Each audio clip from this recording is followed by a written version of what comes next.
All right. Well, hello, chat. My name is Cesar Jimenez. Pronounce he, him, his. This is the first time that we're performing, or we're doing this type of new segment called the Live Laugh Livestream. And this time around, what I wanted to do differently was do like a talk show. Do like just a one-on-one interview with like one of my guests, a few of my friends. This time around, we do have 4 people, and in between the sets, we are going to be recording. We are going to be having another friend of mine, Isaac Lugo, performing songs, originals as well as covers, just to kind of like really add entertainment in between each as we transition onto like the next guest that we'll be speaking on the couch. So at the moment, we are waiting for our first guest. He's currently taking a poopy. But yeah, no, I guess we'll use this time to kind of explain like the setup that I have right here. So currently we are in my living room at the apartment. I do have my lane light right here. I do have 2 accent lights in the background to kind of show like, different colors of the spectrum, blue and it's more of like pink, but you could see it as red and blue.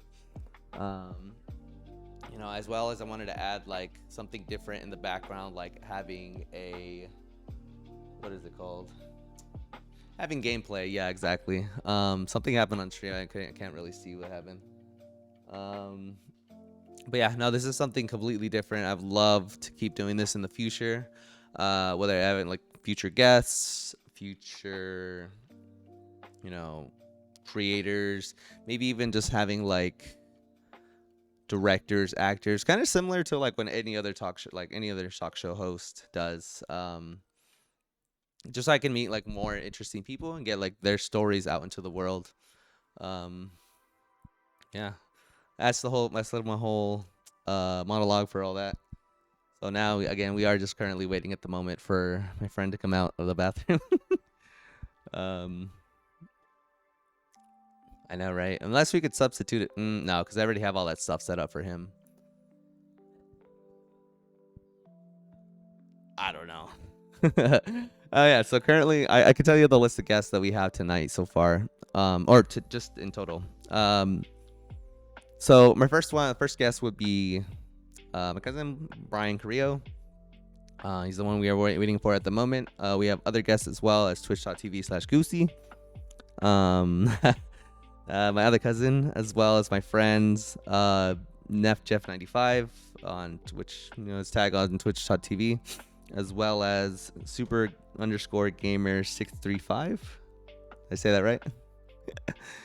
346. I always get the last numbers wrong. Oh well, but it is something to learn. It's a lot. It's a big name, anyways. Then again, of course, I have my friend here, Isaac Lugo. He will be doing the performances. Woo! And as well as my other friend here, Astro Ed, otherwise known as Eduardo. He will be doing one of our interviews as well. So yeah, it is a mix of people. Again, this is just like the first test run. I just wanted to do my friends first, just to kind of see like how it works out, how I could recreate this setup later in the future, just so I know ahead of time and it'll be easier to kind of set up like on and on. And then, just kind of utilize the space that I have available to me because, we always have this living room. We're always using our projector to kind of just watch the movie. So I was like, what else could we do in this space? And the time that we have before, like we do leave from the lease, we do like move out. So yeah, other than that, it is, yeah. Huh? Floor? Yes. You have a really nice. Oh, so she's the one. Yeah. So okay. So I have right now. Currently, I have my friends, behind me. If you see in my story, you kind of like get an idea of like what it looks like. But they're behind the camera, just kind of like keep an eye on chat. Floor, thank you for tuning in. I appreciate it. We try to do a lot for this setup just to kind of like get around it. I would love, actually, since you're here, I don't know if Enzo is watching, but in the near future, I would love to get him on here if he's comfortable with it. Again, I don't want to force him, but if he's comfortable enough to get on the couch, so we can talk like more about like his Street Fighter journey, maybe getting some questions about like what his opinions on other fighting games, and where does he see himself like in the next few years in terms of like in the game. Yeah. Okay. So now our guest is ready right here. We'll be coming in. But yeah. So if you can, Floor, let him know. I would love to get Endo the Hokage, Endo the Hokage here on stream. Especially even after like a huge Evo win. Which would be amazing. Yeah. Actually, that'd be hella great. Just to get that for people. But anyways, so I would like to introduce my first guest right here. It is none other than twitch.tv/BlameBrian. Yeah. Watch out for them cables. There you go. There you go. It's coming in. Yeah, get yourself nice and comfortable. Your couch is way too soft. Yeah, it is. Luckily, I mean, I fell asleep like plenty of times on there. Me and Pedro, we always knock out on here for some reason. Where'd you get this couch? They came with the apartment. So that when we moved in Came here, with the apartment? it did. Yes, because like the last tenants got kicked out, and Oh. they left. Oh, never mind then. They left all this stuff like back here. How much So did you get from them? I'm assuming now the couch, like this, this too. The other couch? The lights, the other couch, the table, the fridge. the fridge too. Literally everything that you see in here. Jesus. It's a majority of it's like from there. And then I've actually there was more stuff, but I just started throwing more things away because we didn't need it, of course. Yeah. Okay. But anyways, like since you're here now on the couch, would you be kind enough to introduce yourself to the stream? I know I already did, but like here, right? go for it. Huh? Is this one right here? Yeah, that small one. Hello, everyone. Name's Brian Alexander Carrillo. If I go by my stage name, it's just Brian Alexander. I just cut out the last name. That's just me, I guess. Shout out anything else? I mean, I think it's just my name. Yeah. Actor, voice actor, streamer sometimes, regular worker.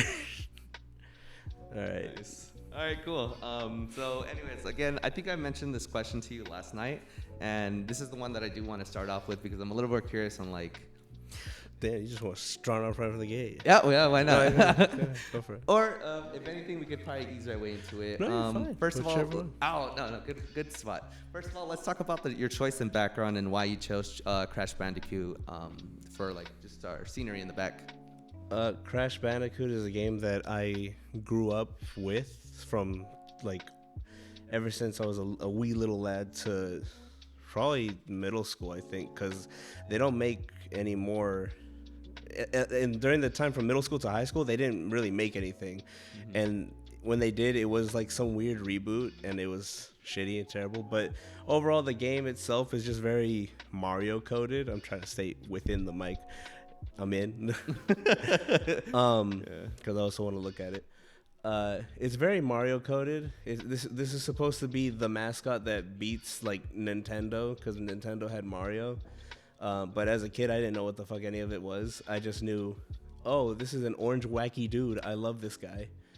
And I don't know. He's just been my. Now that I think about it, I think this might actually be my favorite game. Now that I have to really think about it.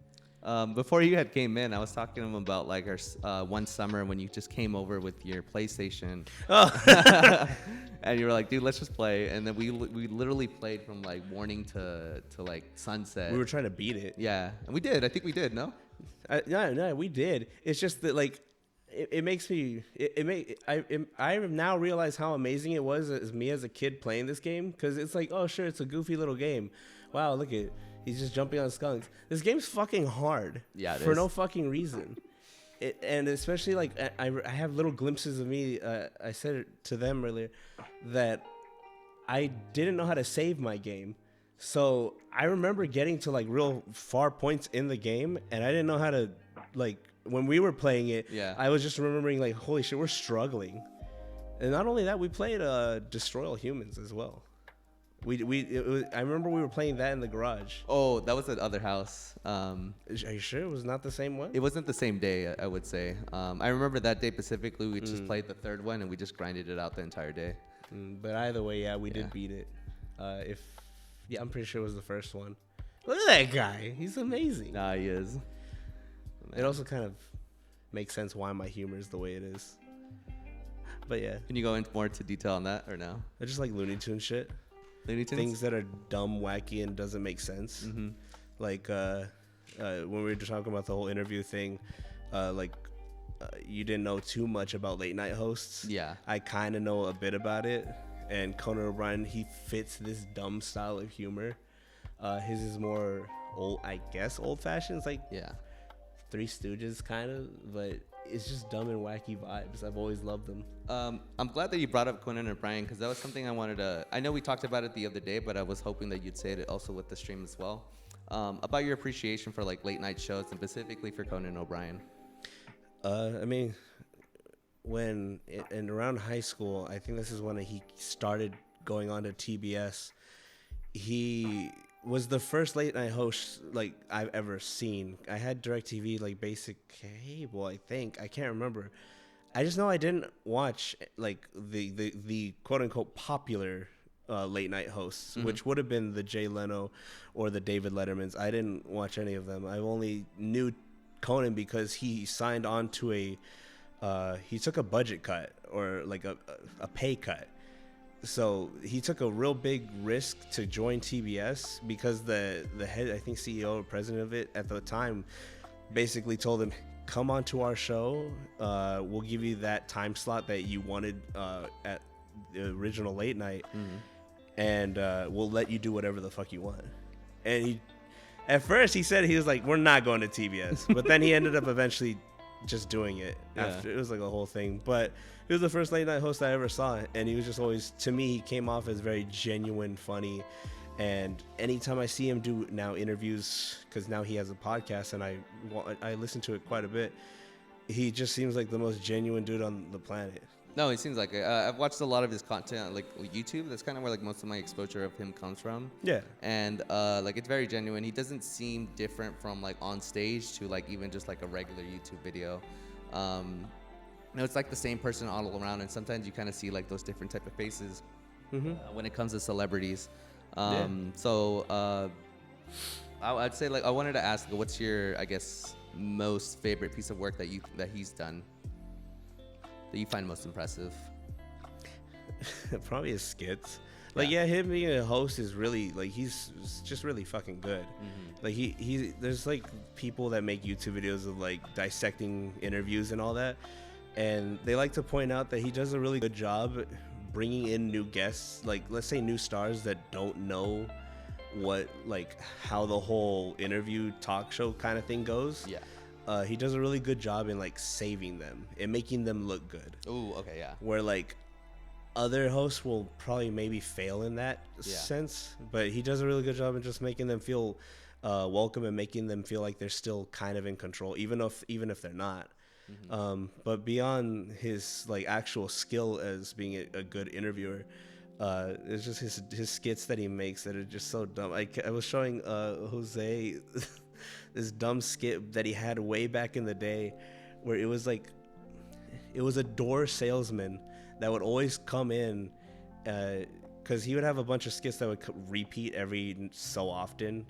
And this door salesman would come in, and he has like an old transatlantic voice. And me and Jeff throughout like the past 2 days have been doing that dumb voice. Can you do an example of it in front of the crowd? What would he come in?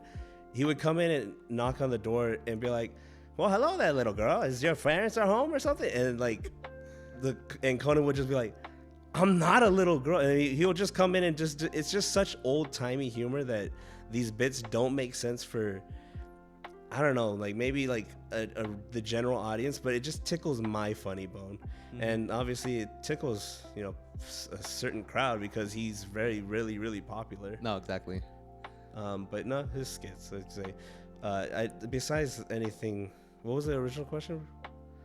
It was just like what. I guess you answered it actually already. It was more of like your favorite piece of work from him, which would be I guess the skits.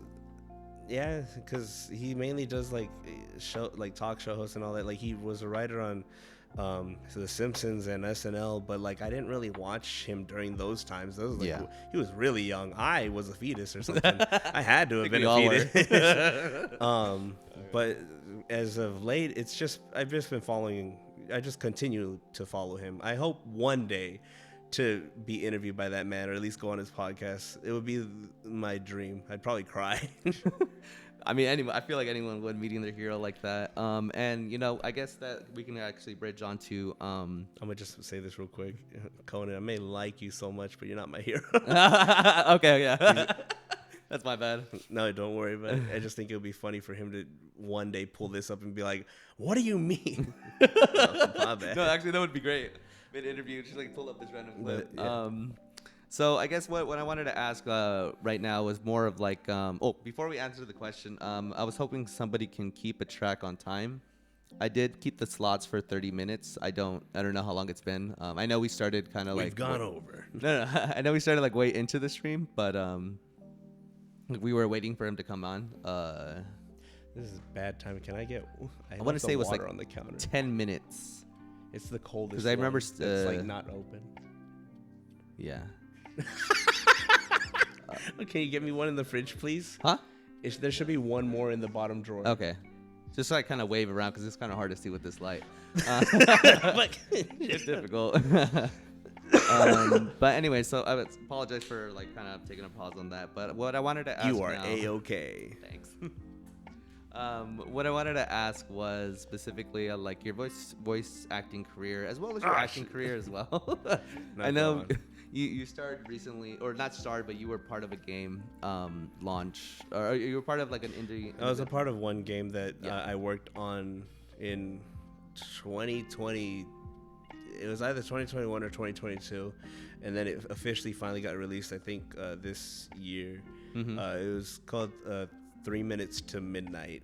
Now it's bad that I don't really remember it, but it was so long ago, and I didn't finish the game because I was streaming it, and then I kind of got into talking about voice acting, and then I kind of stopped. I do like the game though. Yeah. Like it's a side-scrolling like Monkey Island kind of game where you like a point and click adventure, and there's so much dialogue. So like, I know that if I play when I do play it and complete it, it's just I know I'm gonna be sitting there listening to all the dialogue, because in every game that I play, I love clicking through every dialogue and making sure I get every option and I listen to it all. Mm-hmm.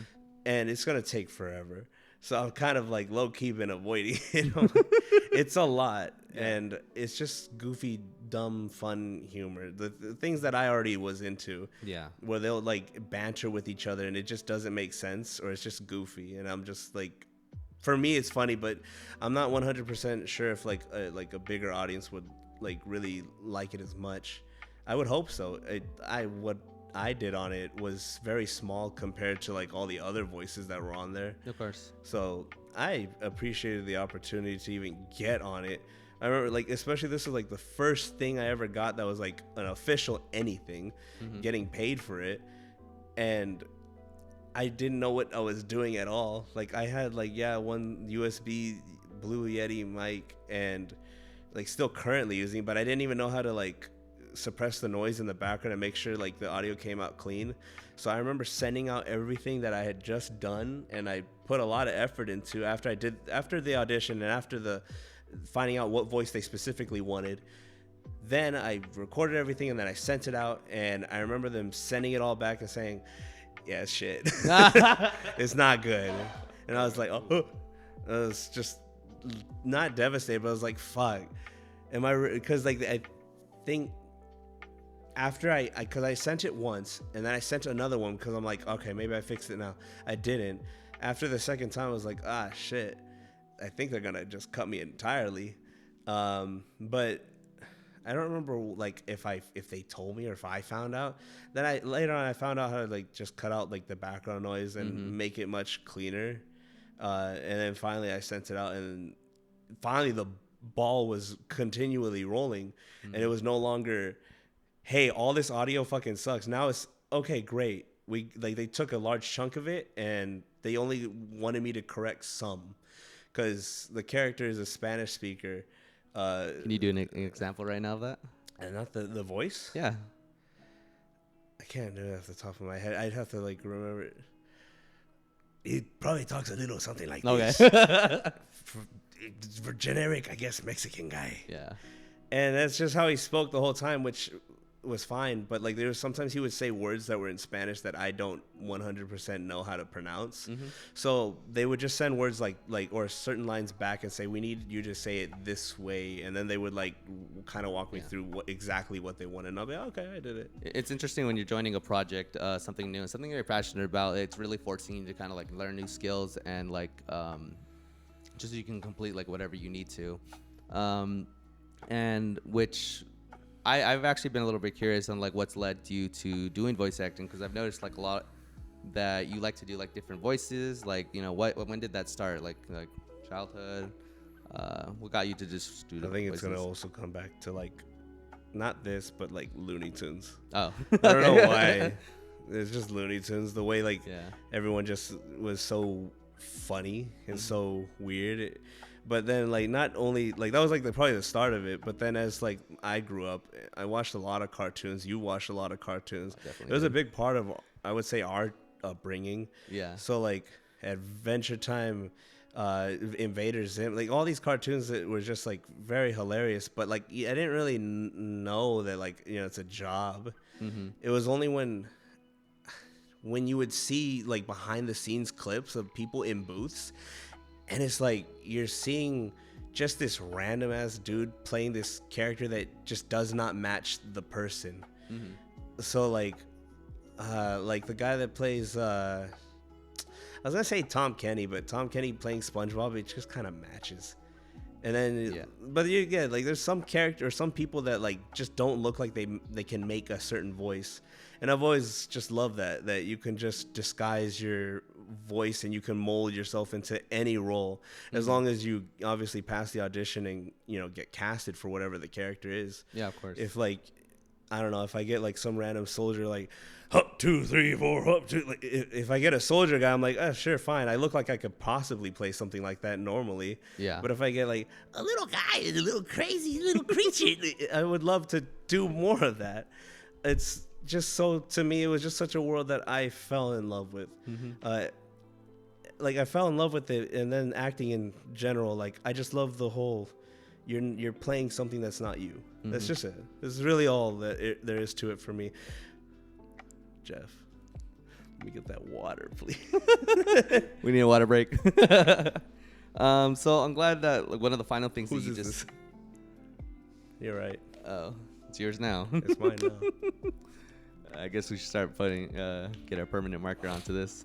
So I'm glad that you brought up acting, of like your passion for it. So now I actually want to hit you with a hard-hitting question that I brought up to you yesterday. Yeah. Is like kind of talking about your journey with when it comes to Fright Fest.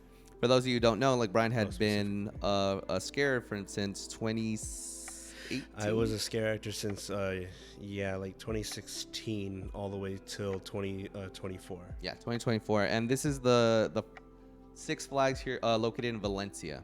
Yeah. And yeah, so I just want to kind of learn about your journey from first auditions to the end, what type of scare zones that you ended up and what are your opinions compared to like what is it called? What other scare zones? Being in the maze and then being like out open, and then like your development of your character. I actually don't recall the name. I already feel exhausted. So at the start of it, like I just needed a job at the time, and then Ivan, our friend, he basically just came up to me and was like, hey, do you want to work here at Fright Fest?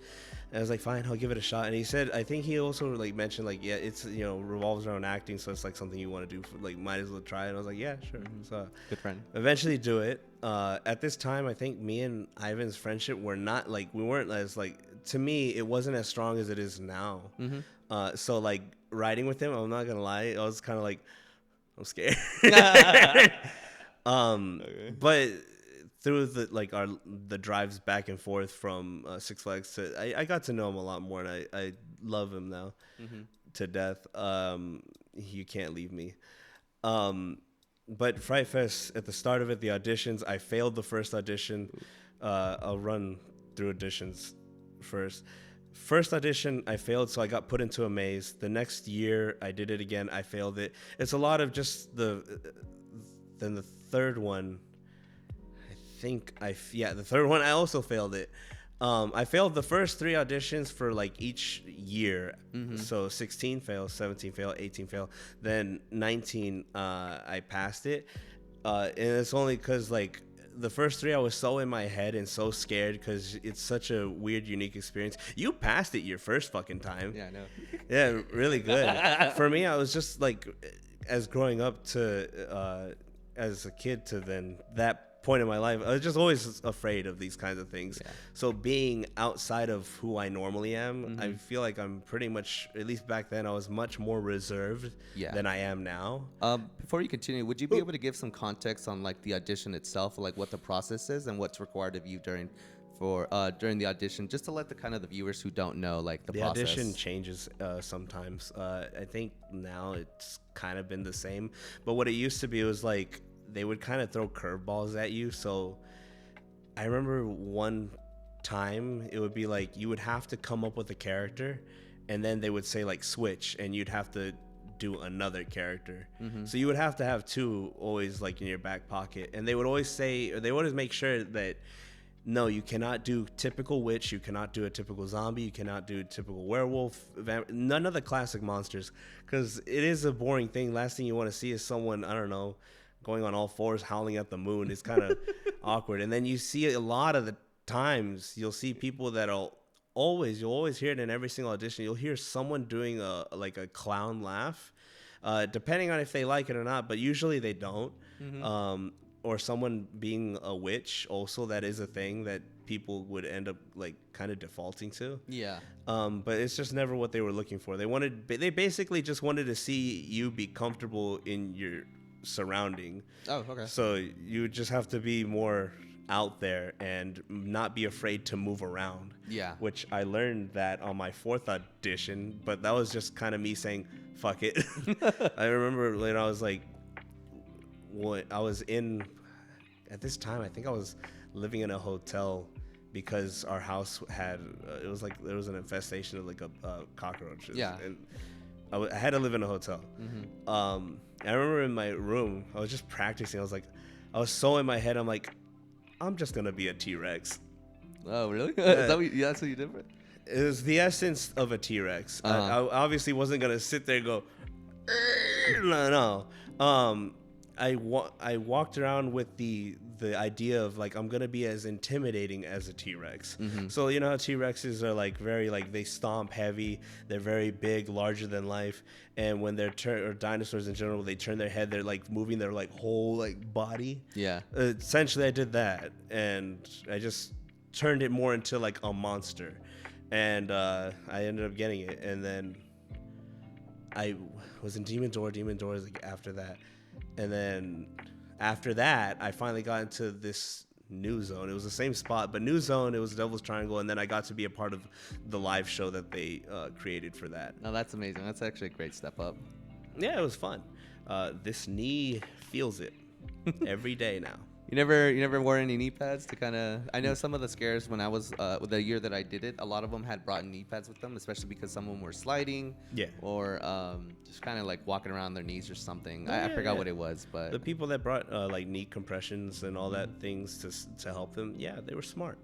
They never invested, huh?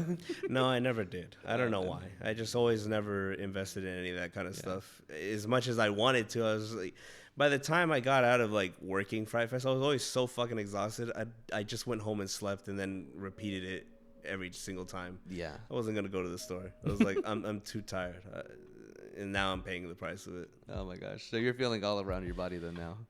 Yeah, but the experience of because you want to know the experience of like Fright Fest for all that expended time. Yes. It was overall very fun. My first 3 years being in a maze. No one like they like to say like don't really think too much about it, but there is like a weird. It is a thing that you're not. It sucks, but you kind of look differently if you're in a maze to walk around. Yeah. So for people, when you're in a maze, you're just a scare actor that is stuck in a maze, and you do basically pop out scares most of the night. Mm-hmm. Reset. When you're a walk around, you get a zone with a bunch of other actors, and you get to walk around and scare people and interact with actual people. depending on what your zone is, depending on what you can do, you can probably talk or you can't talk. There used to be a rule where you couldn't because there was this one lady that ruined it for everyone for 1 year. She was saying some crazy shit. Oh, okay. Like, and the worst part of it all was that she was a zombie. Oh. So like, was she even supposed to talk? No, she was not supposed to talk. Oh my gosh. It was supposed to just be her going. Yeah. But instead, she was out there. I don't know if I could. She was just yelling at people. She legit was just yelling crazy things at people. I remember seeing a video of it, and I was like, "What the fuck?" Can you give an example of what she was yelling? And I can't repeat it. Oh, okay. So it's one of those. Not safe for work. She was just yelling, and she was like, yeah, cussing at people. But it was like weird. She was like trying to be this weird crazy lady, and she was not supposed to be that. Now, can you actually describe like your character itself and like some of the techniques that you use to kind of scare people? I know sometimes I would jump around and like. I can't really. Like I would have to get up for all of that. But my character in the first year that I got walk around, it was just a generic demon character. Like when you're first starting out as your walk around character, you kind of don't really have a character. You have like a name that you can make up. I know like the old heads, specifically like I don't know if they'll ever see this because they're not in this kind of world or space. There's a guy named Dustin, and then there's a guy named Elijah, and I remember they would tell me, like, I love them, they're great people, but I remember them telling me, or specifically I think Dustin, he was like, we didn't even choose our names, we had our names chosen for us. I'm like, oh, fucking old head. Fucking old man. No creative freedom from that. He's great though. Okay. But either way, I ended up picking the name. At first, it was Devil Dante. I'm like, that's kind of cringe. So I just changed it to Demon Dante. It was either Dante the Demon or Demon Dante. It was just more like lower. Yeah. Like, why the fuck am I gonna be Devil Dante? I barely got here. Either way, it was just generic outfit, generic everything. I just remember the first day it was so. Cause like when they used to have a thing called Unleash, everyone would run out and go to like a circle thing, and then you kind of wait and be unleashed again to go to walk to your zone. Yeah. I remember because you're kind of supposed to take your time with it. Yeah, like sure, run, but you just take your time with it. You just go fuck off. Yeah. And okay. I remember the first day I ran so fucking far and fast that I got there like with some other people that were also, I can tell we were all just new. Yeah. We were just also like scared and excited that we just went phew. Wow. And I remember being out there, I was like already tired. I'm like, fuck, shit. No, that's definitely happened to me. Yeah, but then after that, the character Demon Dante, he became British for no reason. But it was like you're a demon, so it doesn't really matter. And these are supposed to be like orcish demons from like Lord of the Rings orc. So there's supposed to be like some level of that there. At least I thought. But I decided, I'm gonna just be a British demon guy, and I carried that accent onwards to the other characters that I did. And then I kind of got upset that every other character started doing a British accent. Oh my god! So you were the trendsetter, huh? I feel that way, but no one's gonna admit that. All right. Then after that, I became a character that was created for me, which was for the show for the Devil's Triangle area, and I became a barbarian, another one, kind of the same as Demon Dante, but this character's name was Kadala. I did not have any say in the actual character. Yeah. The first iteration of this character, I had a full prosthetic face, and I have pictures on him. Monster account. It sucked.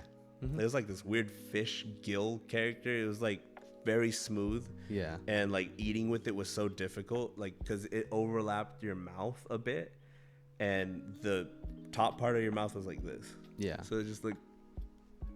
Oh my god, that's ridiculous. That's how it was. Yeah. Other than that, it grew further beyond that look because then I got to bring my own gear.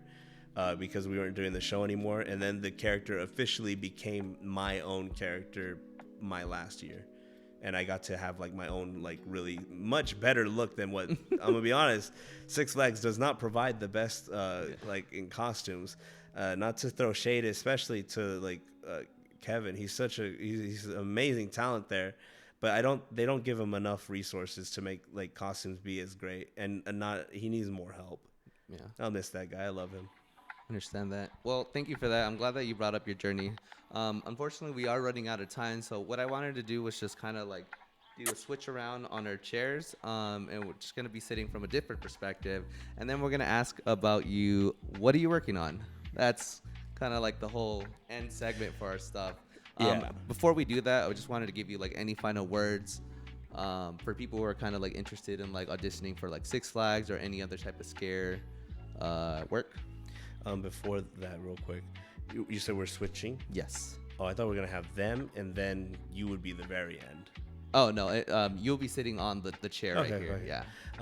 Well, for anyone that do want to do Six Flags and do all that, the only advice I have is like for auditions, just don't be afraid to move around and don't get too into your head. It's not as hard as it looks, and also try not to fall into backstage politics. Oh, Because that's a big thing. the big one. Yeah. All right, Everyone definitely. hated the clowns. Yeah. Well, thank you so Clowns much were for also that. good, So now you can come over here on this side of the chair, and then we're gonna ask you again. Who the Let's fuck? switch, Ah! just so you guys can know in the future. There you go. Oh, thank you. Now, again, this is the segment of what I wanted to ask you. So when you're answering this question, you don't actually talk to me directly. You can talk to the camera and let the people know, like, what are you working on? You're asking me this? Yes, actually, yeah, I'm asking you now. What do you? My bad. Yeah. What are you working on? Specifically, what I'm working on right now is like probably more so to something that's down the line in my life. I don't really plan on this being out there for like as soon as possible, but like slowly and surely, I am working on something, and by working on it, I'm attempting to learn more about writing. But I've told Jose this, and maybe I don't know. I'm working on a comic book. I don't want to say too much about anything on it because I think I've talked too much about it now. But essentially, it's just cyberpunk, D&D, and D&D fantasy and Hellboy kind of all together. It's not really Hellboy, but like the whole like secret society thing. But that's kind of what I've been working on, like kind of chiseling at. In terms of like working at like voice acting, I just need to get a better microphone, which my tax refund is gonna help me with that okay. one. But once I do that, then I can start auditioning again because I haven't made a fucking demo reel, which I should have done a long time ago. But I really wanted a better microphone and everything set up for that, and now that's gonna happen. I've already written a little tiny script of voices that I can do. Because I don't know, there's some. If you've heard demo reels or no? Yes. Yeah, they're fun. You just kind of just present what you know how to, like present all your voices or at least a sample of them. And in terms of acting, I mean, we just did headshots for me. That's why I'm fucking bald. Yeah, he had a full-on beard. But yeah, no, thank you so much for that. I just wanted to keep it short and simple for the chat. Thank you for tuning in, and I'm glad that you're part of it. Now we're gonna switch on to a different segment. Yes. Here you go. There you go. Thank you so much. Appreciate it. Appreciate it. So now we're gonna switch on to the performance by Isaac Lugo. I'm gonna go ahead and switch on everything else. Just give us like 2 to 3 minutes. Thank you.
Testing 1, 2, 3. Testing 1, 2, 3.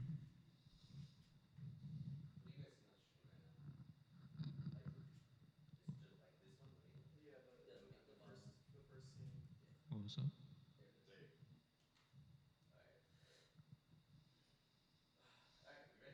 You ready? Ready, go ahead. All right.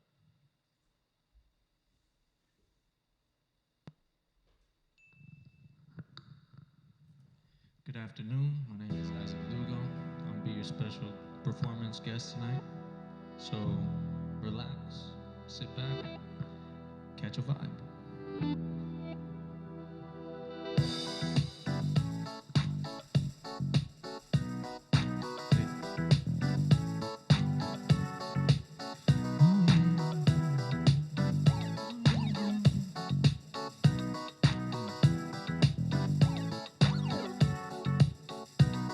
Now nothing ever lasts forever, no. No minute got and the next to go. So I respect you when I take it slow. I need a mentor, a seat to stop from the I-O. Do you mind if I steal a kiss, a little souvenir? Can I steal it from you to memorize the way you shock me, the way you move it? Just wanna feel it from you. Ooh, don't be afraid to catch a feel. Ride, drop, chop, and taste thrills. I know you ain't afraid of pop pills. Baby, I know you ain't scared to catch feels. Feels with me.